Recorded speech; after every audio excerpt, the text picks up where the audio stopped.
역전의 용사들 시작합니다. 이재명 민주당 대표를 결국 법인카드 사용과 관련해서 기소를 했는데요. 기억하십니까? 1년 전에 이미 경찰에서 증거가 없다고 하면서 아예 사건이 사라졌는데, 자, 기다렸다는 듯이 오늘 이재명 민주당 대표를 기소했습니다. 이게 대한민국 검찰입니다. 오늘 역전의 용사들은 이 내용을 중심으로 저희들이 단독으로 확보한 녹음 내용도 공개하겠습니다.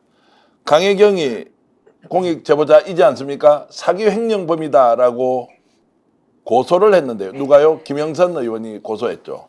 그런데 명태균과 김영선이 합의한 뒤에 선거비용 보전 금액을 누구누구에게 지급하라는 지시 내용이 담긴 녹음 파일이 공개됐습니다. 또한 김영선 의원이 강희경 공익제보자에게 실제로 돈을 얼마를 빌렸는데 이것을 본인의 정치자금 통장에서 정리해서 가져가라고 하는 내용까지 확인이 됐습니다.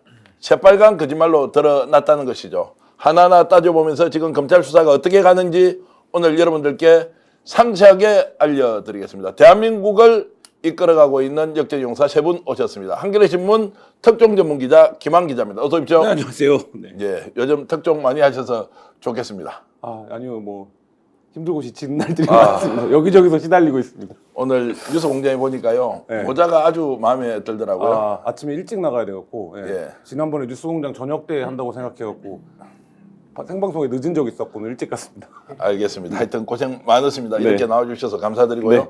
자, 신인규 변호사, 보소의 종말 지금 외치고 있는 신인규 변호사 오셨습니다. 어서 오십시오. 네, 안녕하세요. 신인규입니다. 예, 반갑습니다. 예. 자,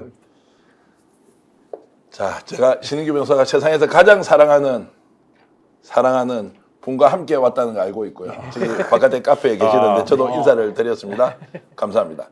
그리고 요즘 바쁘게 움직이시는데 정말로 제대로 된 논리적인 해설과 상황 설명을 해주시는 신용환 교수님 오셨습니다. 어서 오십시오. 네, 안녕하세요. 신용환입니다. 자, 우리가 이렇게 웃고 해야 되는지 잘 모르겠습니다. 일단 검찰에서 이제 다시 이재명을 죽이겠다고 이제 이렇게 보니까 김한 기자 오늘 몇 개 재판을 지금 받아야 합니까? 오늘도 기소됐으면. 이게 지금 이제 5번째 기소고요. 특히 이번 이제 법관 논란 같은 경우에는 애초에 이제 경찰이 불송치하기로 했었던 건데, 그 이제 검찰이 다시 잡아갖고 수원지검에서 형사부에서 다시 털어서 지금 이제 총 금액을 1억을 넘기게 이제 금액을 오늘 발표를 하면서 이 부분이 이제 이재명 대표의 혐의다. 이렇게 이제 간 내용인데, 사실 이제 이게 경찰 단계에서도 굉장히 논란이 많이 됐던 사건이고, 그다음에 이제 이 부분에서 뭐 이미 또 그 부인은 김혜경 씨는 그 별도의 재판을 통해서 또 이 법카 사용 관련해서 처벌을 받은 상황이거든요.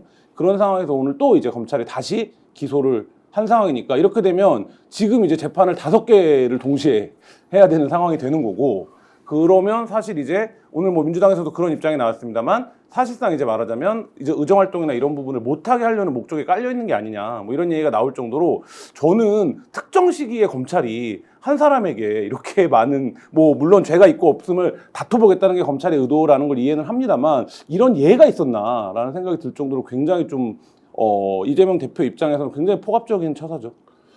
생기면서 이게 국민들이 뭐라고 하든 관계없다. 나는 무조건 쳐넣겠다. 이제라고 하는 걸 아예 공개적으로 드러내는 거 아닙니까?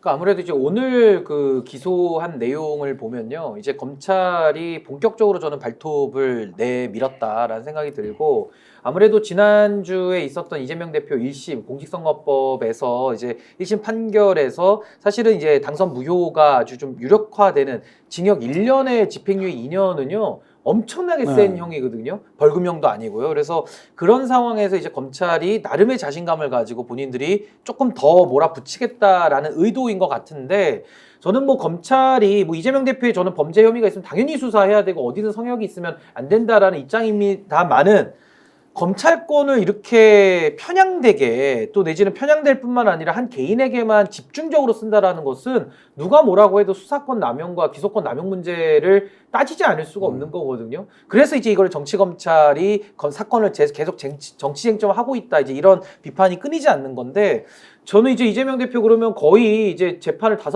집계를 받다 보면은 이 혐의도 뭐가 뭔지도 아마 헷갈릴 정도로 이제 이렇게 사람을 몰아붙이는 거거든요. 그래서 저는 여기에 대해서는 검찰의 정치적인 의도가 좀 명확하게 보여지는 거 아닌가라는 생각이 듭니다. 우리가 흔히 이제 많은 세간에서 하는 얘기로 하다 할 게 없을 때 터는 게 복하다 이런 이제 농담을 기존에 많이 했었죠. 그런데 지금 이제 뭐 대답 없는 메아리처럼 어떤 특별한 반향 이런 것들 형평 이런 것들을 기대하기 어려우니 검찰의 형평을 기대하기 어렵지만 그러면 단적으로 한 두 가지만 우리 최근에 들은 뉴스로만 한번 보자고요.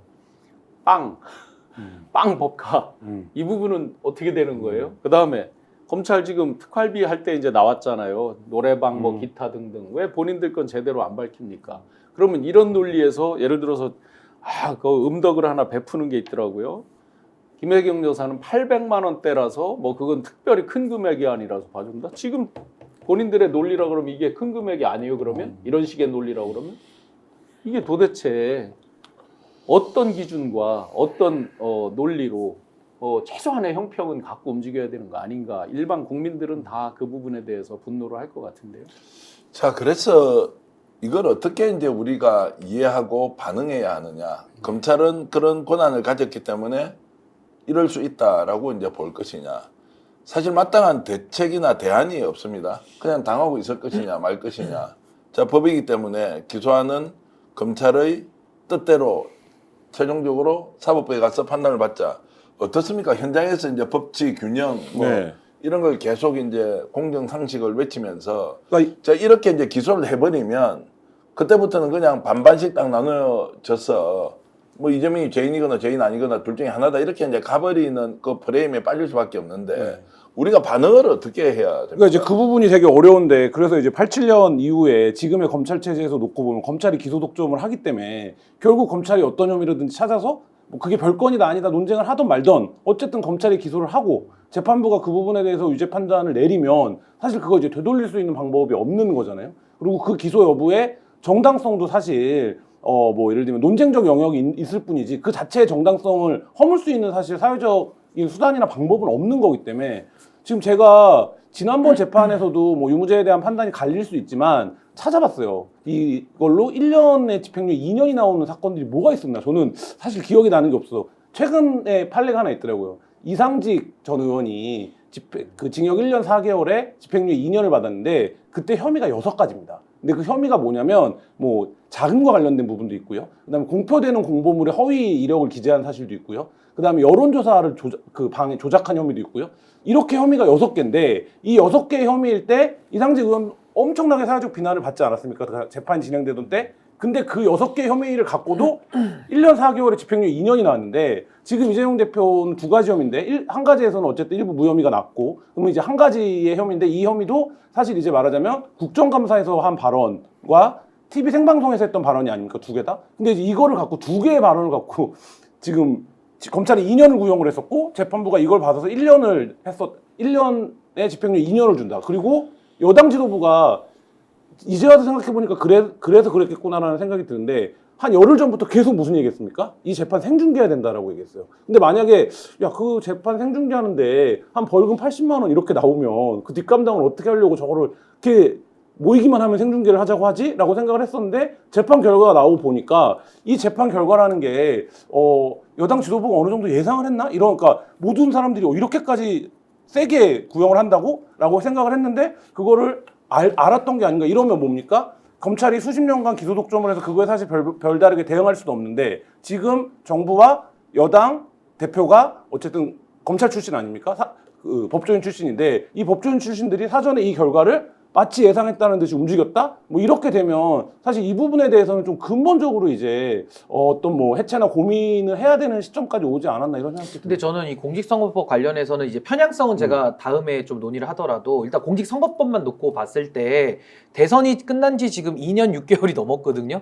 근데 이재명 대표가 거짓말을 했다고 쳐도 뭐 거짓말인지 여부도 좀 다투고 있지만은 그거 정치적으로 다 이미 책임진 거 아닙니까? 이분은 낙선자거든요. 그러니까 최소한 우리가 널리 양해하려면은 당선자일 때 뭐 정말 두고두고 봐도 저 사람의 당선이 허위 사실을 통해서 당선됐기 때문에 이거 묵과할 수 없다. 그래서 당선을 무력화시키기 위해서는 뭐 공직선거법에 전 처벌이 필요할 수 있다고 봅니다만은 이미 떨어진 낙선자가 정치적인 책임도 졌는데 말을 잘못한 게 한 2가지 걸리니까 이제 징역 1년에 집행유예 2년이고 앞으로도 정치하지 말란 얘기거든요. 피선거권이 10년이나 제한이 됩니다. 네. 이렇게까지 처벌할 그러면 실익이 뭡니까? 실익은 딱 하나거든요. 윤석열 대통령이 정치를 잘해가지고 이재명 대표를 이길 실력이 없으니까 법원이 대신 그냥 정치 못하게끔 막아주고 윤석열 정권 보훈해주고 도와주는 것밖에 없는 거예요, 사실상. 그래서 저는 이 공직선거법이 이렇게 적용이 되면 앞으로 누가 말합니까? 정치 시장에서 이제 물어봐도 답을 안 하는 게 가장 유리해지는 거예요. 말을 하면 할수록 당선이 돼도 문제지만 낙선돼도 이렇게 정치를 못한다고 하면은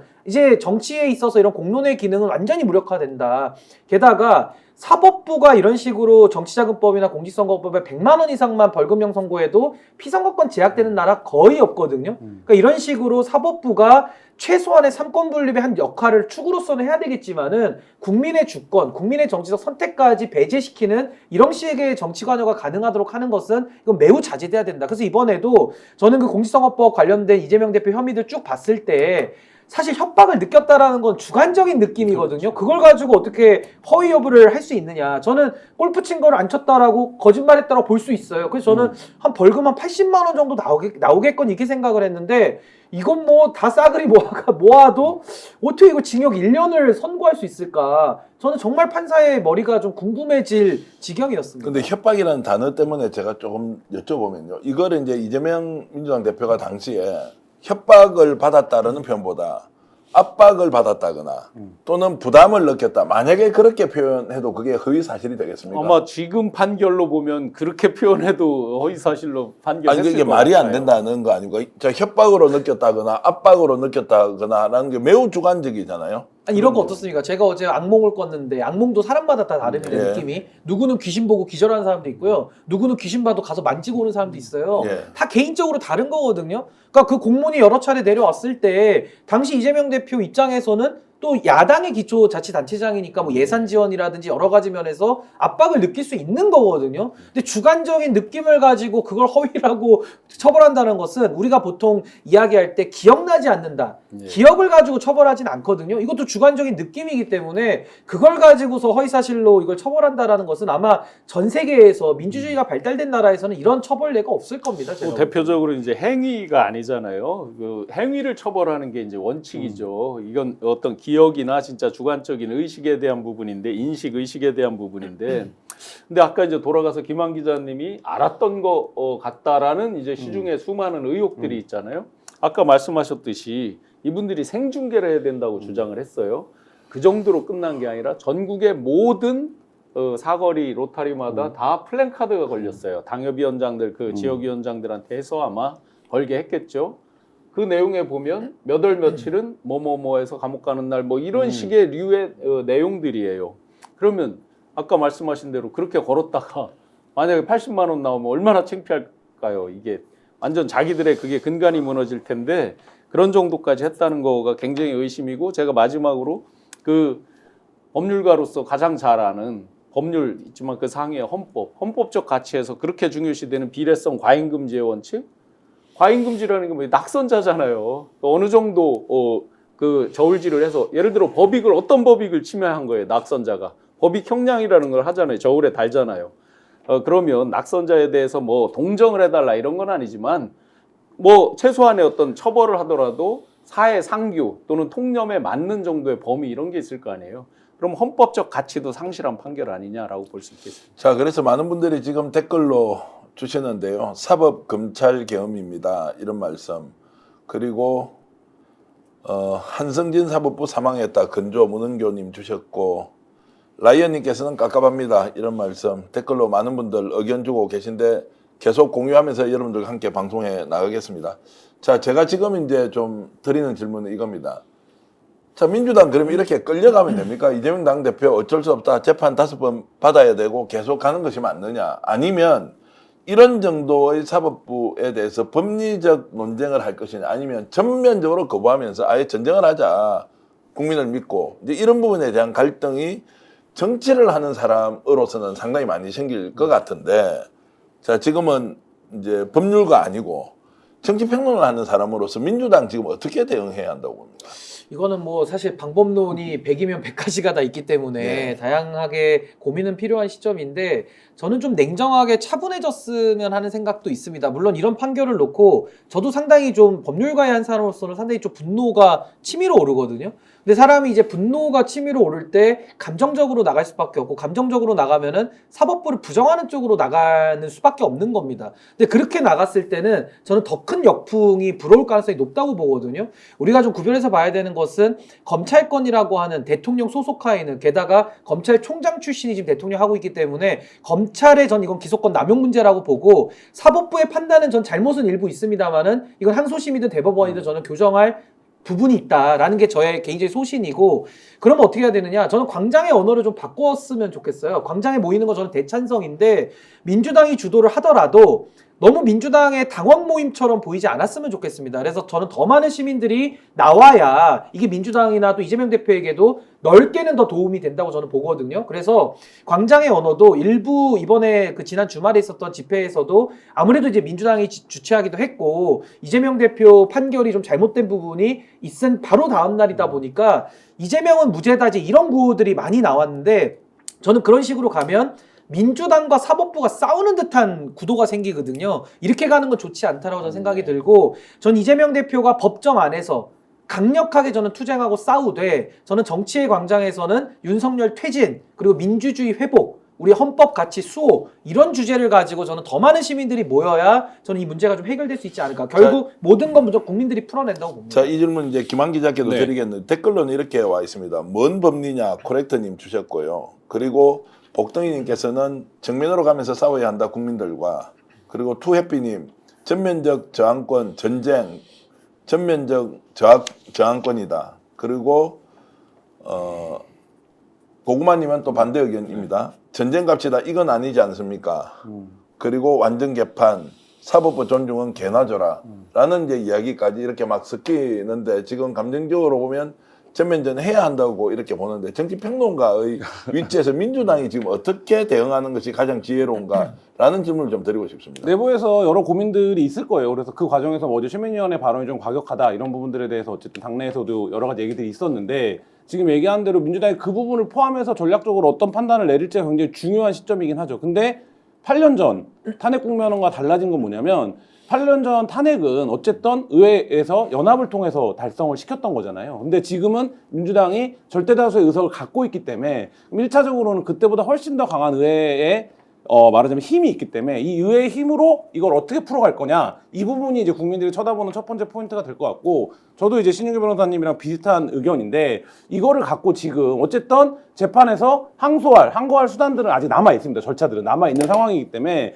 이 부분에서 전면적인 판결 부정이라든지 이 판결에 대해서 논쟁을 하는 건 뭐 얼마든지 해야죠. 근데 그게 아니라 말씀하신 대로 이게 결국엔 검찰의 이 기소권 남용이 왜 벌어졌는가, 이게 결국엔 지금 존재하는 정치적 지형의 문제인 거잖아요. 그러면 민주당 결국엔 근본적으로 지금 이 정치 지형을 바꿔야 된다. 그거에서 지금 특검법이라든지 이런 것들에 대한 얘기를 하고 있는 거잖아요. 예를 들면 최상위 권력의 문제를 지적하고 있는 건데, 그 부분 포함해서 뭐 조국 혁신당 같은 데서는 지금 검찰 해체를 입법으로 얘기하기 시작했는데, 뭐 이런 부분까지 좀 논의를 넓혀가는 뭐 이런 전략이, 그러니까 의회 전략과 광장 전략이 좀 투 트랙으로 갈 필요가 있다. 근데 이게 사람들이 볼 때 저렇게 국회의원도 많은데 이재명만 지키려고 하는 것 같은데? 라는 인식을 주면, 설령 행동의 중요한 목적이 그거라고 하더라도 그렇게 비춰지면 확장성에서는 조금 그 문제가 있을 수 있다, 이런 생각이 듭니다. 자, 법을 지키고 그리고 상황을 지혜롭게 가자라고 하면,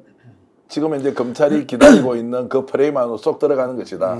이러다가는 결국 1심 유죄, 항소심 유죄, 대법원 확정 판결까지 가면 결국 목적 달성이다 라는 게 보이지 않겠느냐. 뭐 눈에 보이죠, 실제로. 예. 예, 그렇지만 꼭 그렇게 가리라고 저는 믿지 않습니다. 네. 우선 민주당의 현실적 한계, 우리가 화나는 대로 하면 정말 뭐 광장에서 다 둘러엎고 막 이런 민심들이 폭발하고 그런 댓글들 많은 걸로 알고 있습니다. 실제 제가 들어가 있는 단톡방에도 그런 글들을 많이 주시는 걸 알고 있습니다. 우선 첫째로 민주당이 만약에 야당이지만 제1당 가장 많은 숫자가 아니라 그러면 훨씬 더 가벼운 스텝으로 움직일 수 있을 것 같습니다.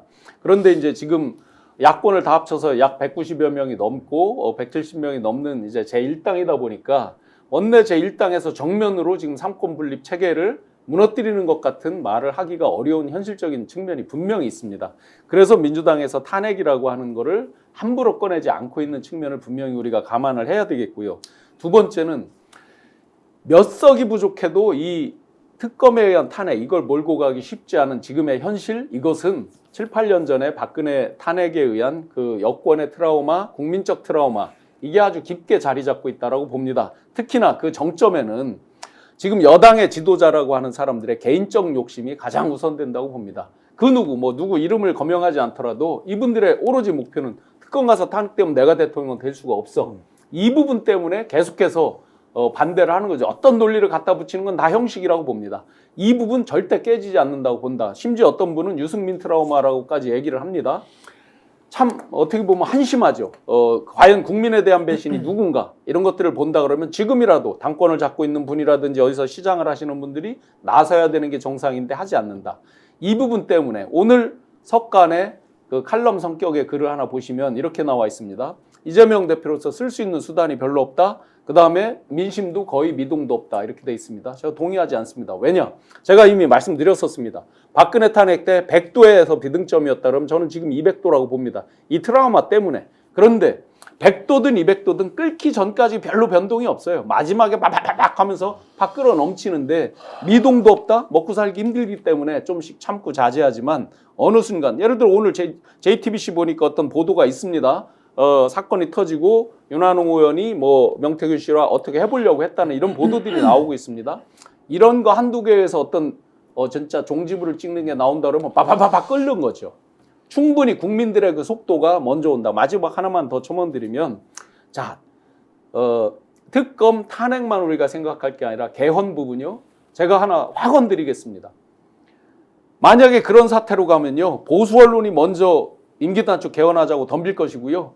그 보수 진영에 있는 정치 지도자라는 사람들이 먼저 임기단축 개헌하자고 틀림없이 덤빌 겁니다. 왜? 그분들의 목표는 여전히 본인이 대통령 되는 거기 때문에 저는 그렇다고 확신합니다. 자, 댓글 주시는 많은 애청자 여러분들이 그런 속이 터집니다. 미사송님, 그리고 정말로 속이 터진다. 끽다그님, 국민은 속 터진다. 민주당 시위해라. 여러분들이 이제 비슷한 의견 주고 계십니다. 제임스님은 하루하루가 스트레스다라고 하는데 여러분 마음 왜 모르겠습니까만 어쨌든 지금은 윤석열 정권 하에서 검찰이 움직여서 이재명을 죽이려고 한다. 이거 만천하에 드러낸 것이고요. 이에 대한 최종적인 판단은 민심이 천심이다. 국민들이 결론 낼 것이다 라는 말씀 드리면서 오늘 저희들이 단독으로 보도하는 내용 이어가겠습니다. 명태균 게이트 넘어가겠습니다.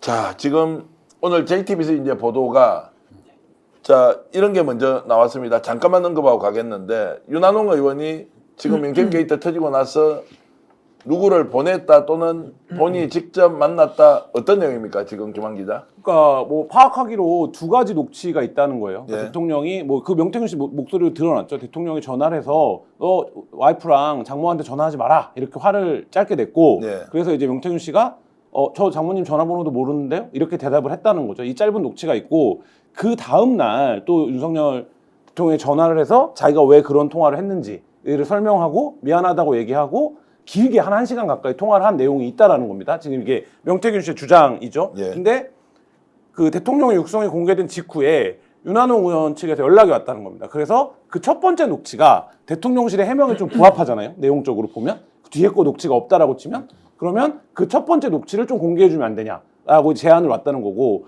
근데 여기서 놀라운 건 명태균 씨가 협상을 하려고 했던 것 같아요. 그래서 협상의 내용은 불구속과 경제적인 지원 부분에 대한 얘기를 했다는 거고 그래서 결국엔 협상이 그 딜이 이루어지지 않은 거죠. 그래서 그 상황을 명태균 씨가 누군가에게 이런 일이 있었다라고 이제 얘기하는 녹취가 오늘 자, 윤한홍 의원은 거기에 대해서 시인을 하고 있습니까? 뭐 그 부분과 관련해서 윤한홍 의원의 입장까지 제가 정확하게 확인하지 예. 못했는데 근데 어쨌든 윤한홍 의원은 그런 통화가 있었다는 사실 자체를 지금 뭐 그 부인하진 않고 있는 것으로 보입니다. 제가 오면서 이제 뉴스를 봤는데요. 윤한홍 의원께서는 이제 그 얘기는 합니다.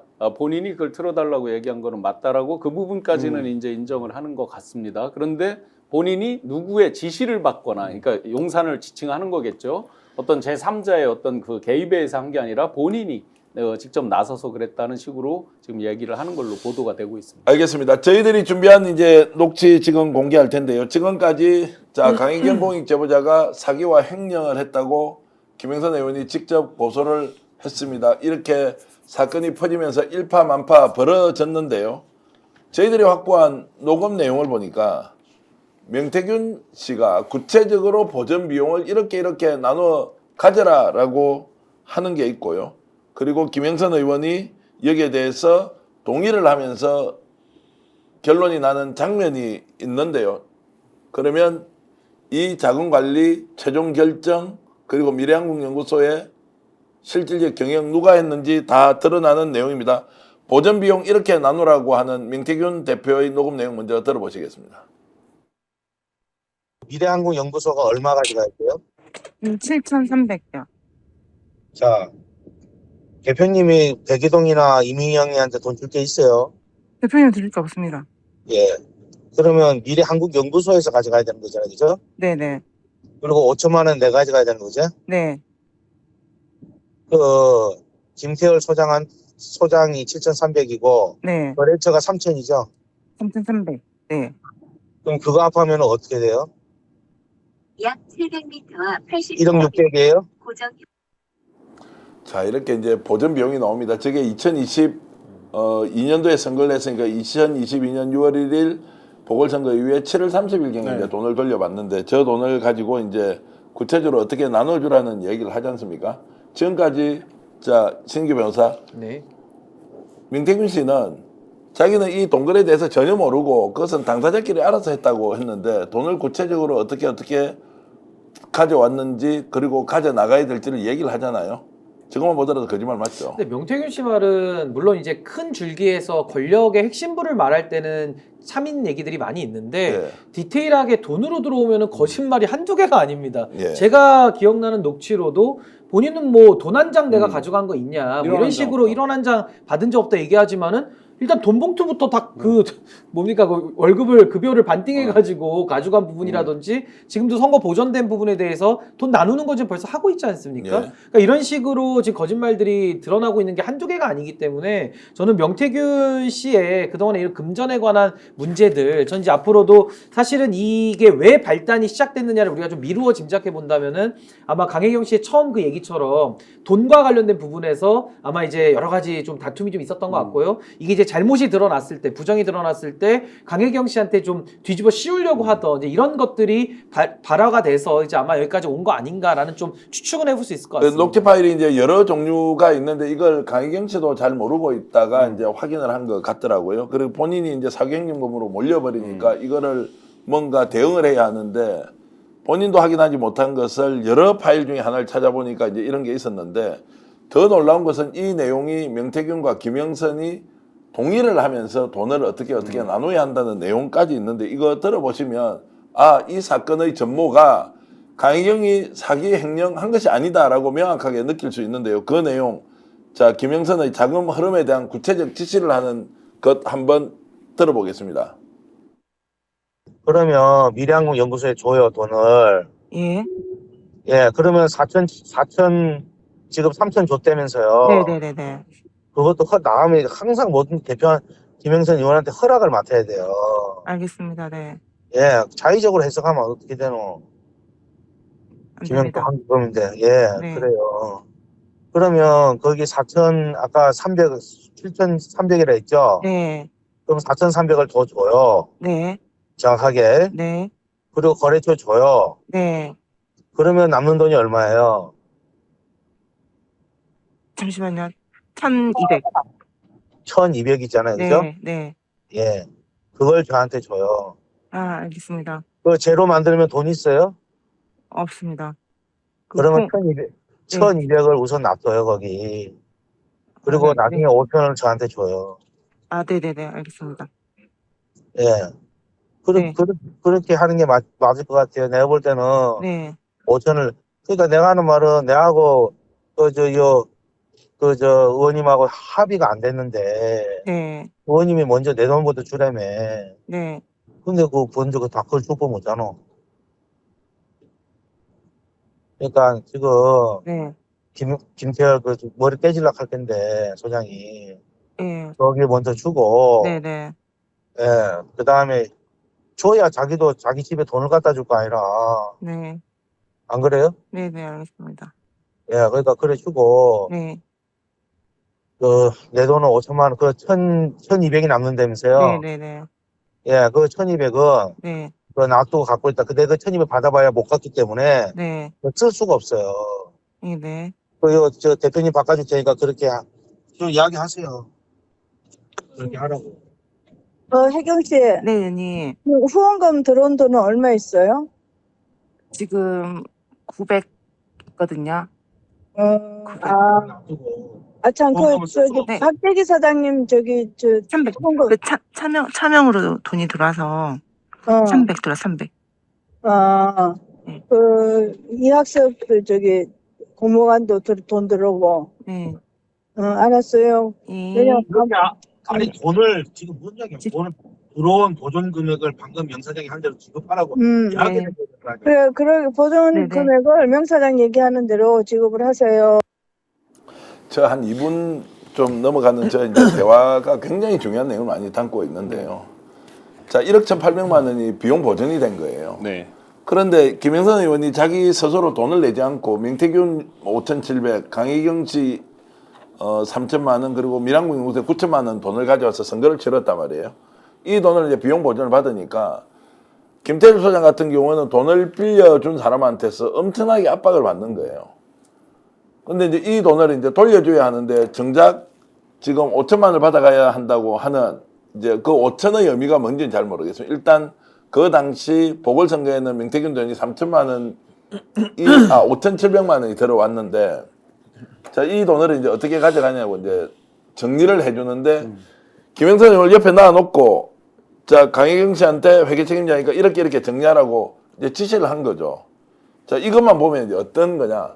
자금의 모든 흐름을 본인들이 알고 있었고 명태균과 김영선이 합의해서 자금을 집행했는데 어느 순간에 선거법상 문제가 되니까 강혜경 공익 제보자가 다 덮어서서 너가 사기 횡령을 했다고 가버리라고 하면서 이제 일이 터져버린 거예요. 그게 5월달 무렵의 일이죠. 예. 그러니까 그 작년 5월달 무렵의 일이고 저희가 이제 취재했던 내용들을 따르면 그때 이제 여러 가지를 맞추면서 이 강혜경이 그러니까 소명이 안 되는 비용은 강혜경 씨가 책임지는 걸로 하자 이렇게 해서 이제 제안을 했다는 거고. 근데 지금 보면 명태균 씨가 시종일관 버텼던 게 자기는 돈에 관심이 없고 1원 한 장 안 받았다는데 비상하게 그 돈 액수를 맞추잖아요. 그 오히려 회계를 담당했던 강혜경 씨는 그러면 금액이 얼마 남는 거야 이거를 쩔쩔 매는데 지금 통화 녹음에서도 명태균 씨는 정확하게 그럼 1,200 남는 거 맞죠? 그러면 그 돈은 어떻게 알아? 이렇게 지시를 하는 걸 보면 명태균 씨가 이 자금의 흐름 이게 어떨 때 가능하냐면 자금을 완전히 장악하고 있어야 되거든요. 이 돈을 완전히 내가 장악하고 있어야 돼 머릿속에서 이 금액을 그러면 이게 왜냐면 보전받은 비용으로 자기네가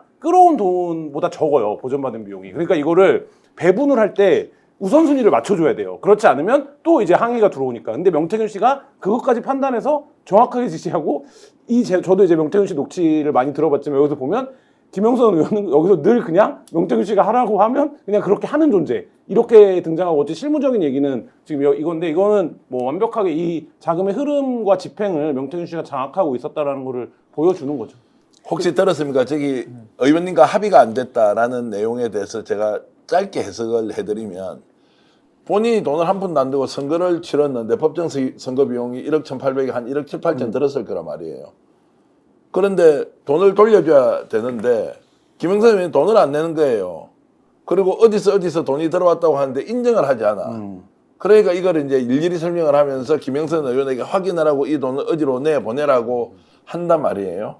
그 합의가 안 됐다는 말은 의원은 돈을 한 푼도 안 냈는데도 돌려주는 거를 동의를 해주지 않는다라는 걸로 보면 자, 이게 김영선 의원이 저 선거를 어떻게 인식하고 갔느냐라는 문제까지 갈 수밖에 없습니다. 네네. 우선 지금 이제 이 녹취를 듣고 소감을 이야기를 하면 오늘 뉴스에 보니까 명태균 씨 그 변호인이라는 분이 창원지검 앞에서 이렇게 뭐 브리핑처럼 하는데 제가 깜짝 놀랐습니다. 어느 순간에 주적이 이 지금 거대 권력을 맞섰던 그런 결기는 다 어디 가고 주적이 강혜경 씨더라고요. 강혜경 씨에 대해서 뭘 소명해서 어떻게 한다? 그러면 엊그제까지 정신교육을 시켰다. 그다음에 지 땡땡 막 이렇게 부르잖아요. 그 결기는 다 어디 갔어요?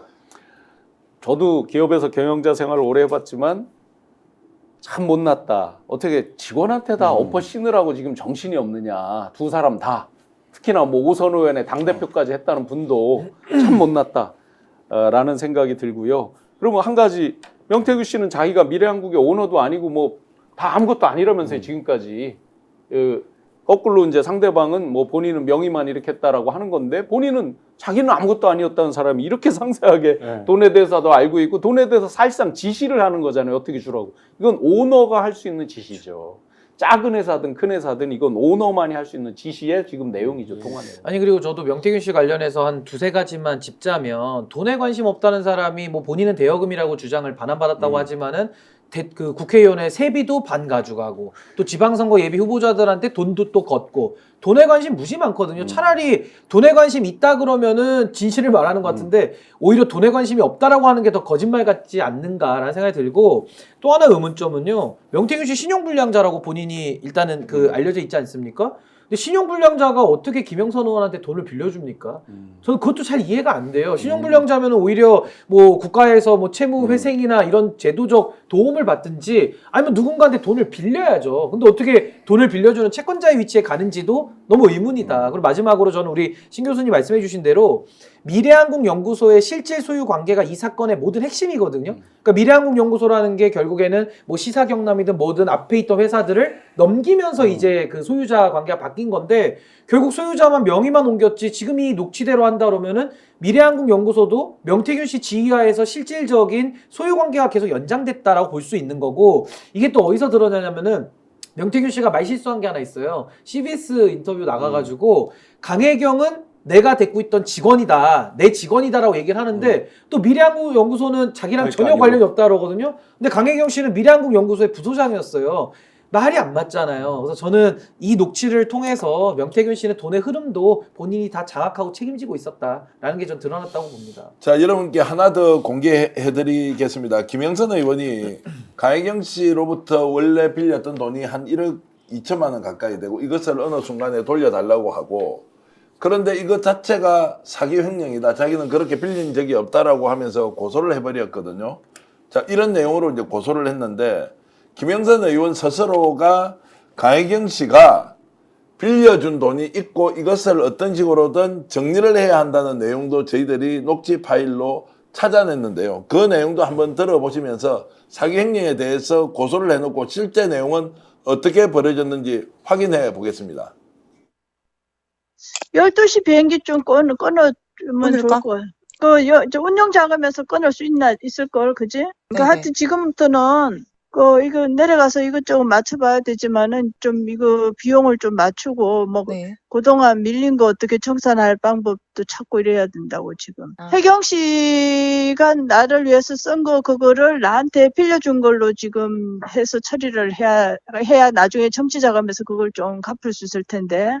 근데 지금 나중에 우리가 사무실을 이제 해지를 하면 임대보증금 1,000만 원이 나오잖아. 네네. 그거 정치 자금으로 들어간 거라서 정치 자금으로 돌려갖고 해결해야 되지 않나? 그 그렇죠. 혜경 씨가 개인적으로 커버한 거 그거를 네. 그 돈 돌려받아갖고 그걸로 커버를 해야 될 것 같은데?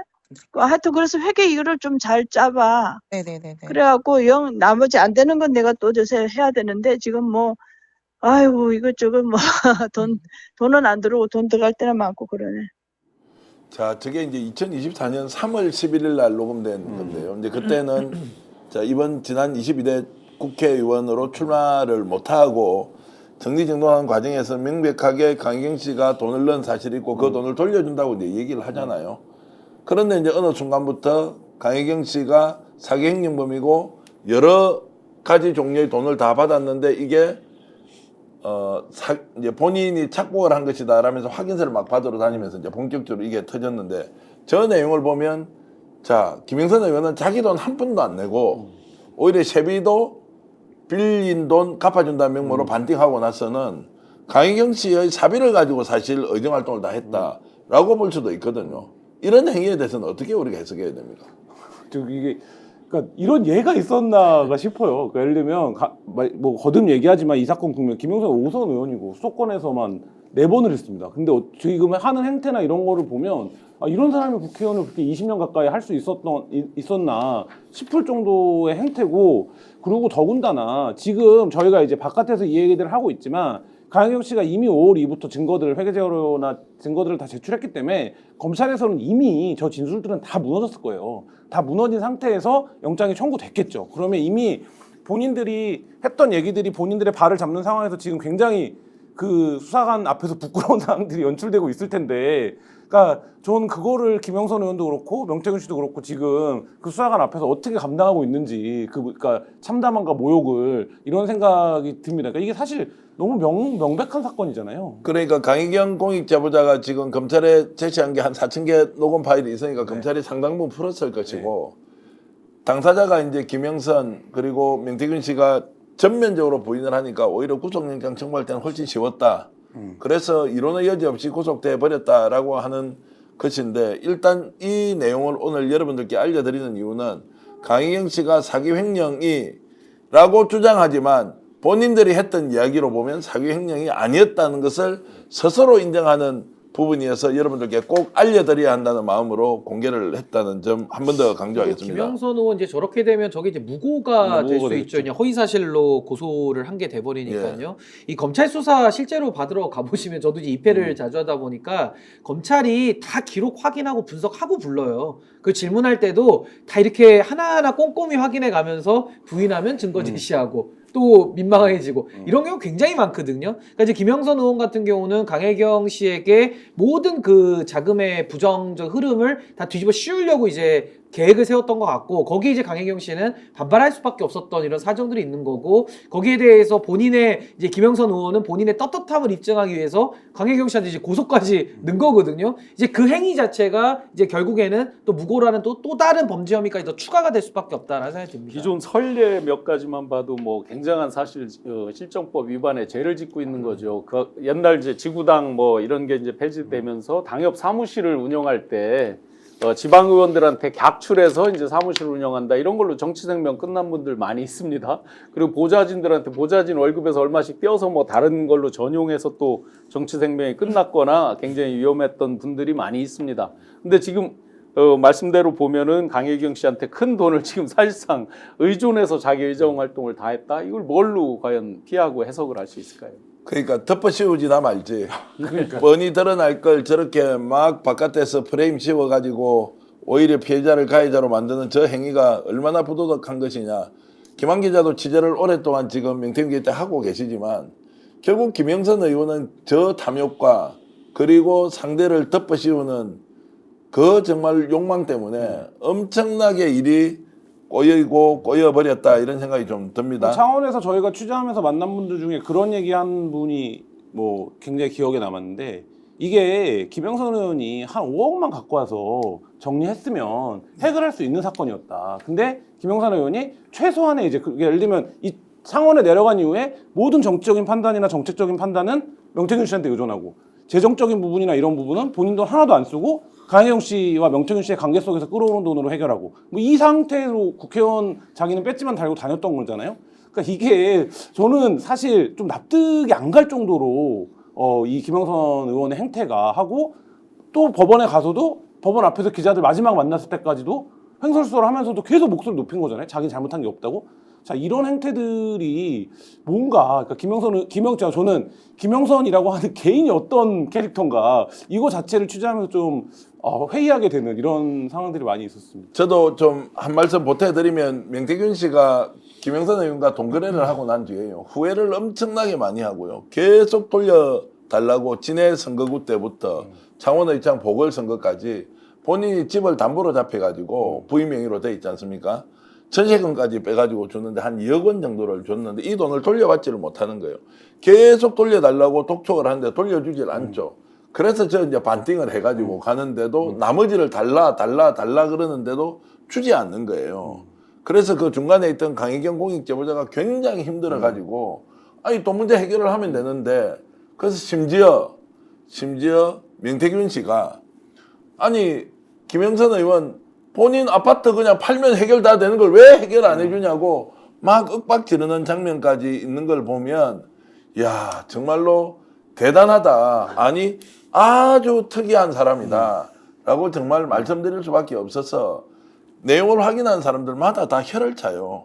아니 근데 정치를 물론 뭐 저는 아직 본 후보는 못 따라봤고 이 내부 경선만 한번 해봤습니다만은 자기가 자기 선거 치르는데 본인 책임 아예 안 하는 선거가 있습니까? 그러니까 정말 참 이례적이고 아니 본인이 돈이 없으면 본인이 빌려서 본인이 책임지고 어디 빌려서라도 갚아줘야 되는 건데 또 직업도 변호사잖아요. 근데 변호사인데도 법리의 기초적인 것까지도 다 검토가 안 된 상태로 저렇게 좀 무책임한 일을 벌렸다고 할까요? 이제 그렇게 되니까 사건 사고가 터지는 거고 그 책임은 고스란히 본인한테 돌아가거든요. 그러니까 김영선 의원이 제가 알기로도 재산이 그래도 꽤 있는 분으로 알려져 있는데 그럼에도 불구하고 해결을 안 했다는 게 더 이상합니다. 70억 원 신고에 실제 재산은 100억이 넘을 것이다. 야, 근데 왜 저거를 해결을 못하는 4층짜리 빌딩도 영등포구에 무슨 뭐 있고요. 사정이 이게 있으시겠죠. 거슬러 가면 이제 김영선 의원께서 정말 아주 일찍부터 이제 당선이 돼서 5선을 하신 거잖아요. 5선도 스트레이트가 아니라 중간에 이제 과도기가 있으면서 또 5선을 하신 건데,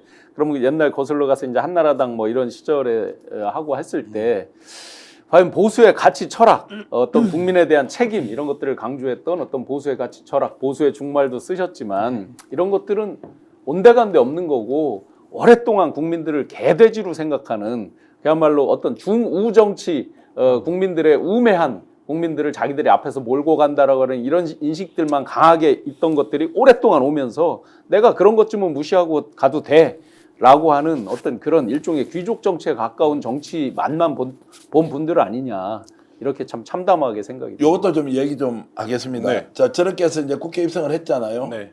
그러면 좀 자중해야 될 거 아닙니까? 자기 돈도 아니고 또 김건희 여사 때문에 국회의원 배지를 공짜로 먹었으니까. 그리고 명태균, 강혜경, 밀양국 연구소 돈을 가지고 선거운동을 했습니다.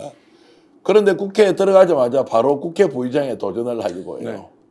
그때도 기자들 사이에서 굉장한 의아가 있었어요. 왜냐하면 잊혀진 이름이었잖아요. 예. 사실 중간에 의원을 안 했기 때문에. 그리고 그때 국회 부의장에 도전하신 분들이 굉장히 쟁쟁한 분들이에요. 국민의힘에서. 근데 왜 저기 뭘 믿고 국회 부의장을 한다고 하냐라고 했었는데 역시 뭐 안 되긴 했는데 그것도 이제 명태균 씨 녹음에서 여러 번 드러났죠. 명태균 씨가 작업을 해보려고 했던 거잖아요. 그리고 이제 워낙 심하게 요구하니까 네. 당신은 대통령 부부가 동의를 해줘야 움직여야지 그쵸. 절대 움직이지 않아야 한다 마음대로 네. 라고 했는데 고집을 꺾지 않는 거예요. 네. 결국 출마를 해요. 그러니까 오야가 쏘라고 할 때 쏘야지 왜 그렇죠. 당신 단독 행위를 하냐. 그렇죠. 그래서 그 얘기죠. 명태균 씨가 화를 내죠. 네. 그 네. 녹취에서는 네. 소리 지르고. 더 심한 얘기 하나 해드릴까요? 그러고 난 뒤에 실패했잖아요. 당대표에 도전하겠다고 또 나서가지고요. 이것 때문에 굉장히 내부에서 갈등이 많이 생기는데 그것도 나중에 공개될 것이라고 생각하는데 어떻게 이런 인물이 5선 국회의원이 되고 6선까지 도전하려고 했느냐. 엄청나게 싸우는데 그런데 빌린 돈은 갚지 않습니다. 그리고 지금 말씀하신 거에서 그냥 이것도 뭐 곁다리 같은 얘기긴 하지만 근데 입법은 뭐 합니까? 명태균 씨의 이해관계가 달려있는 거 두 번 입법하거든요. 그러니까 그 명태균 씨가 국세 체납된 부분이 있어서 국세 체납 소멸시효를 줄이는 걸 하거든요. 근데 저희 강혜경 씨 그 얘기 하는 거 아닙니까? 그거를 아무 관심도 없으면서 본인은 그 내용을 명태균 씨의 채무를 위해서 명태균 씨가 안내 체납한 세금 때문에 5선 의원이 그걸 두 번이나 발의를 한다는 거예요. 맞춤형 입법을 해주는 거예요. 네. 명태균에게 입법 사주, 예, 입법 사주에 응하는 거. 그 저는 그렇게 말씀하신 대로 정치적 자리에 대한 탐욕, 근데 실제 입법적인 내용들에서 보면 그게 얼마나 짜치는 겁니까? 사실 한 명을 위해서 그 법을 발의한다는 게 70억이 넘는다 그러니까 갑자기 어느 분이 데자뷰가 되네요. 이 70억보다 훨씬 많은 160억 넘게 신고돼 있던 어떤 분이 전 국민이 다 그 보는 그 CCTV에서 이 돈봉투 했던 그분도 부의장을 하셨죠. 욕심이 예. 끝이 없는 거. 자, 어찌됐든 이런 이제 정치인의 탐욕과 욕망이 어떤 결과를 빚는지 우리가 정말로 냉정하게 지금 목격을 하고 있는 것이고요. 그런데 오늘 천만다행인 소식도 하나 들렸습니다.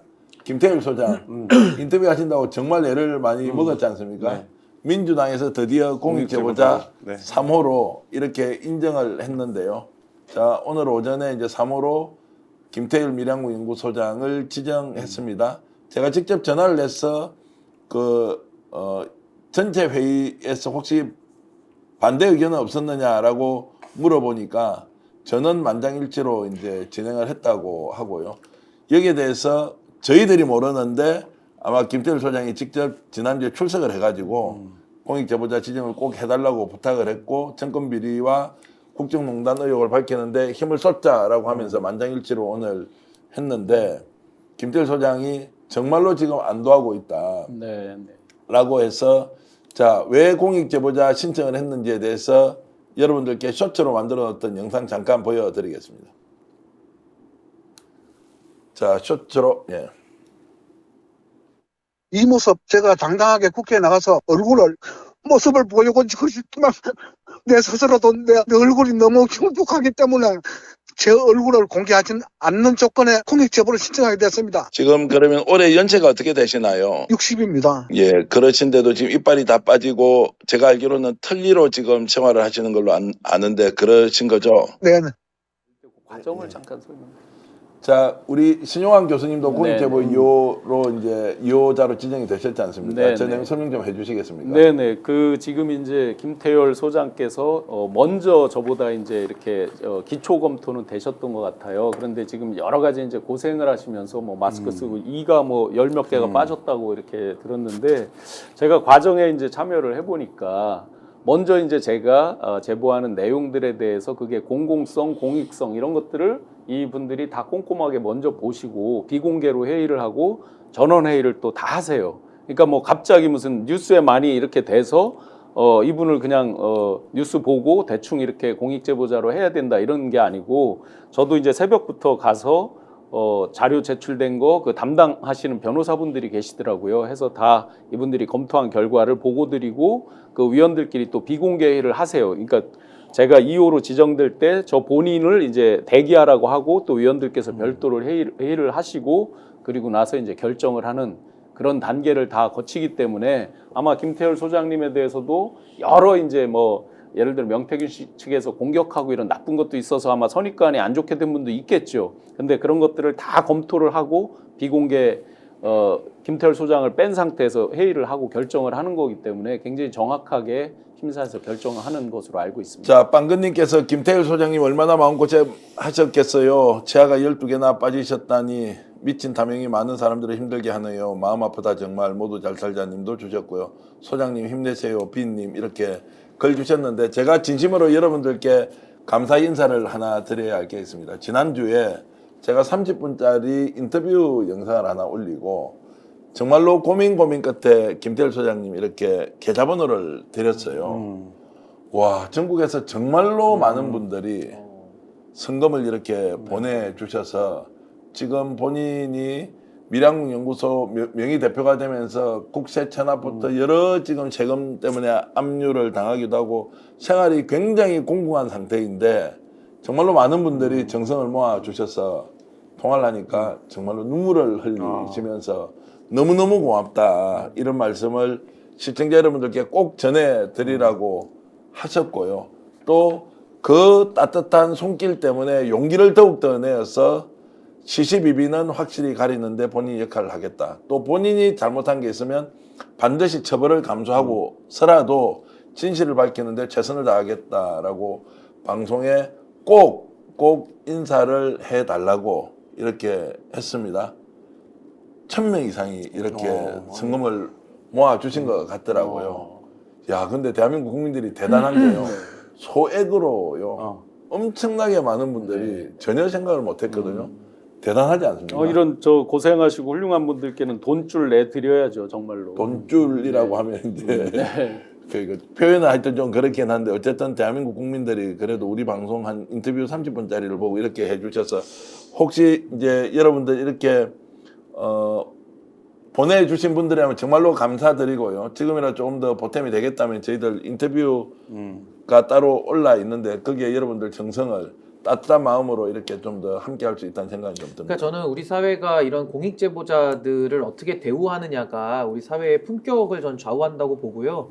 저분들이 만약에 중간에 그 소위 말해서 명태균, 김영선 이런 분들이 사실은 피해자 가해자 지금 바꿔치기까지 시도한 네. 거 아닙니까? 나쁜 짓들은 자기들이 다 하고 책임은 남이 져라. 이거 하다가 이분들이 용기 내서 여기까지 온 거거든요. 그래서 저는 그 용기가 만약에 중간에라도 꺾일 수 있었는데 꺾였더라면은 여전히 명태균이 상황 노릇을 하면서 이 나라를 자기 손아귀에서 가지고 놀았을 것을 생각하면은 너무 끔찍하고요. 우리 사회에서 이분들에게 해드릴 수 있는 뭐 여러 가지 그 용기에 우리가 보답드리는 것은 또 어려울 때 우리가 함께 또 위로하면서 또 용기를 드리는 것이 우리가 할 수 있는 최소한의 도리 아니겠는가. 네네, 제가 이제 그 생각합니다. 같은 공익 제보자지만 케이스가 좀 다르잖아요. 그래서 저보다 저는 이제 제가 막상 이렇게 고소 당하고 또 심지어 뭐 어떤 분께서 정치 공작에 가담한 뭐 앞제비 뭐 이런 식으로까지 이제 공격하고 뭐 갖은 협박 비슷한 거 많이 이제 받아보고 하는데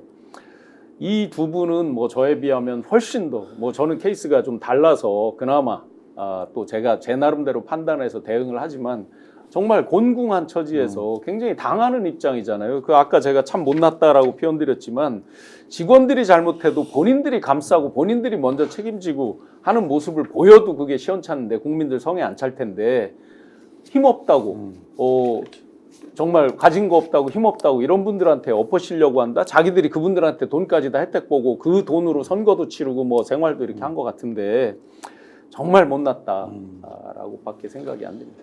자, 지금 이제 조금 더 제가 진도를 나가 보겠습니다. 우리 김환 기자가 지금 취재하고 있는 다른 내용들도 좀 있죠. 지금 아직도 터져 나올 만한 명태균 게이트 관련된 소식이 없습니까? 일단 지금 뭐 명태균 씨의 말하자면 통화 녹음 본체가 있겠죠, 어딘가에. 예, 예. 그러니까 그 통화 녹음 본체가 이제 터지는 날이 또 하나의 새로운 기점이 될 것 같고, 뭐 그거와 관련해서 지금 뭐 워낙 여의도와 창원에서 많은 기자들이 취재를 하고 있어서 여러 설렁설레들이 있는데, 어쨌든 그 명태균 씨가 최후의 보험으로 들었던 그 통화 녹음 본체가 어디에 있느냐, 그리고 명태균 씨가 그 결심을 하느냐. 오늘 전혀 다른 곳에서 녹음 파일이 하나 나왔거든요. 창원시 도의원한테서 녹음 파일이 하나 나왔어요. 예. 그러니까 그러면 예를 들어서 이 녹음 파일이 그런 거의 어떤 시작점이냐, 명태균 씨의 어떤 뭐 반격이라면 반격이라고 해야 될까요? 뭐 이런 부분들을 좀 봐야 될 필요가 있을 것 같고, 여전히 이제 말하자면 중요한 거는 명태균 씨가 지금까지 취재된 걸로 보면 특정 시점에 대통령과 연락이 뜸해진 거는 사실로 보이잖아요. 그런데 여사하고는 구속영장 청구되기 전날까지도 텔레를 보냈다는 거잖아요. 그렇다라고 하면 여사와의 관계 속에서 벌였던 일들이 어떤 것이냐, 뭐 이런 부분이고, 어저께인가 공개된 녹음 보면 뭐 대통령 없으면 어때? 나 거기 가서 놀다 오는데 이런 얘기 하는 거잖아요. 뭐 그런 정도의 관계였다라고 하면 과연 그 둘 사이의 관계 속에서 벌어진 뭐 국정 개입, 인사 개입, 국정농단 이런 것들이 여전히 좀 남아있는 그 휘발성이 큰 뭐 어디까지 태워먹을지 모를 이런 이슈들이 남아있죠. 근데 저는 이제 향후 이제 방향을 좀 잘 잡아야 될 것 같은데, 저는 사실 지금 이제 명태균, 김영선, 그러니까 가장 1단계에서 지금 구속이 됐고 신병을 확보했기 때문에 저는 이제 1단계 넘어간 겁니다. 그럼 2단계는 어디로 가야 되냐면, 이게 지금 가장 핵심이 공천 개입, 공천 뇌물 사건이거든요. 물론 여론조작도 추가로 다뤄야 되겠습니다만, 만약에 여론조작의 케이스가 크게 나온다 그러면은 또 한 번 흐름을 바꾸겠죠. 근데 지금까지는 공천 거래가 굉장히 중요한데, 공천이라는 게 어디서 나옵니까? 그게 당에서 나오지 않습니까? 그렇다면 당에서 당시 공천을 관리하고 최종 책임을 졌던 이준석 대표와 윤상현 위원장은 반드시 수사를 받아야 되는 거예요. 그분들이 갖고 있는 자료가 엄청나게 많습니다. 근데 이분들이 두 분 다 현직 정치인이다 보니까 그냥 공익적 차원에서 밝히세요, 밝히세요 얘기했지만 끝까지 거부했거든요. 그 말장난만 하거든요. 그러면 이젠 검찰이 압수수색 해야 됩니다. 네. 하고 소환조사 해야 되고 강제 수사 들어가야 됩니다. 네. 그게 돼야 그 다음에 공천을 개입했다라고 하는 몸통 윤석열 부부에 대해서까지 가는 거고요. 제가 이런 얘기를 하면은 자꾸 이준석 의원한테 돌리지 마라, 총구 돌리지 마라, 이준석 잘 달래가지고 뭐 내놔야 된다 이러는데, 이준석 의원을 아직도 모르십니까? 저는 이준석 의원에 대해서 말로 타일러서 될 지점은 전 지났다고 보고요. 지금 윤석열 대통령의 공천 개입 육성이 나왔기 때문에 절대 이거 윤석열 부부까지 올라가는 걸 막을 길은 없어요. 그렇기 때문에 저는 명태균, 김영선, 그 다음 윗선인 이준석, 윤상현, 그리고 그 정진석까지 포함되고요. 그 윗선인 윤석열 부부에게로 순차례로 올라가야 된다. 특검이 되면 좋겠지만은 특검 전까지는 전 검찰 수사에 최대한 저는 힘을 실어주는 것이 지금은 가장 필요한 일 아닌가라는 생각이 듭니다. 맞는 말씀인데 검찰 그렇게 하겠습니까?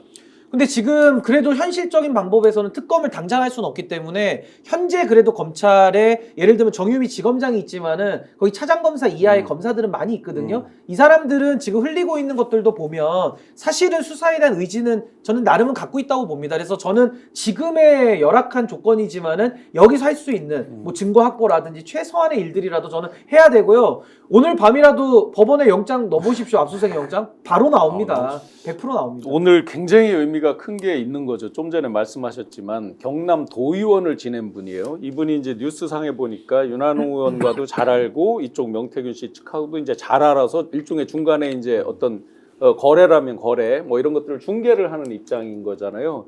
그러면 이렇게 윤한홍 의원이 아직도 살아있는 권력 쪽에 있는 분인데 이분이 이걸 오픈을 했다? 굉장히 큰 의미가 있죠. 견고한 뭐 아스팔트 뭐 우파 뭐 해서 절대로 무너지지 않는 20% 박근혜 대통령 때 어떻게 무너졌습니까? 무너질 때는 속절없이 떨어지는 칼날로 4, 5%로 무너지죠. 자, 이런 것들이 이런 분들이 결심을 하고 내놓는 거 저는 굉장히 멀지 않았다고 봅니다. 또 한 가지는 우리가 주의 깊게 봐야 되는 게 날짜상의 것인데요. 5월 9일 것까지 공식적으로 오픈이 돼 있죠. 5월 10날 취임 이후께 거의 지금 나오지 않고 있는데 좀 전에 말씀하셨듯이 그럼 5월 9일 날 딱 끊고 안 했느냐? 지금 본인 입으로도 뭐가 있다고 하는 거잖아요. 거기다가 이준석 대표 자동 녹음 쓰고 있잖아요. 그 뒤에도 뭐 핍박을 당했던 뭐 했던 여러 가지 녹취가 분명히 예, 존재하죠. 왜냐하면 대통령 당선되고도 한동안 이준석 대표가 대표였으니까. 그렇게 보면 이분들이 공이 안 나오고 있는 5월 10일 이후께 정말 중요하다는 걸 본인들도 다 알고 있어요. 네. 터져 나온다.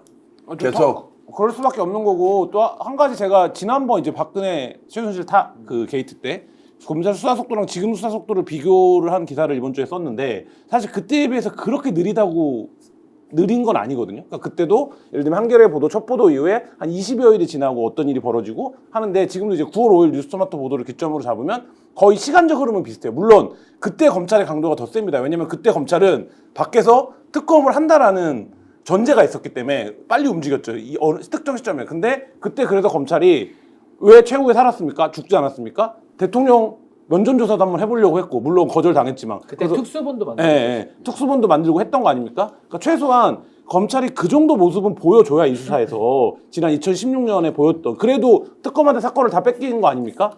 근데 그렇지 않으면 정말 검찰은 지금 이재명 아까 얘기한 것처럼 이재명 대표의 기소권 이 사건에 대한 부진한 수사 이거는 검찰 조직 전체에 어떤 존망이 걸려있다 이렇게 좀 인식을 할 필요가 있다고 생각됩니다. 최근에 언론의 보도 행태 또는 경쟁을 보면서 이런 생각을 했습니다. 중심에 있는 메이저 그룹들이 하는 것이 아니라 변방에 있는 소위 말하는 하급 무사들끼리 모여서 이리 뛰고 저리 뛰면서 정보를 취합하고 소식을 전하고 그러면서 국민들에게 알리니 이제 메이저 그룹에 있던 언론도 다 덤벼들었다. 제가 기대하는 것은 검찰이 아닙니다. 저는 대한민국 언론을 그래도 언론인 출신으로서 한번 믿고 우리가 열심히 취재하면은 정말로 국민이 알고 싶어하는 실제 진실 확인할 수 있다고 생각을 하고요. 그런 면에서 김한 기자가 지금 뛰고 있는 때로는 저하고 약간 부딪히는 부분이 있기도 하지만 정말로 대단하다는 생각이 들고 오늘 이 방송 전에 봉지욱 기자와 또 인터뷰도 했는데 정말로 열심히 뛰고 있는 기자가 있어서 여러분 걱정 많이 안 하셔도 됩니다. 조금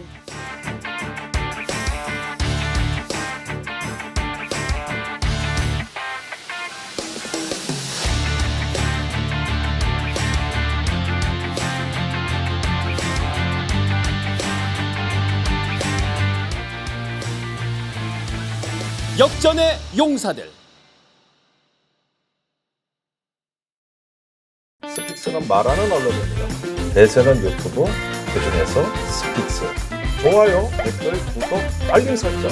여러분이 저희를 사랑해 주시고 우리가 여러분을 사랑하는 4가지 방법입니다.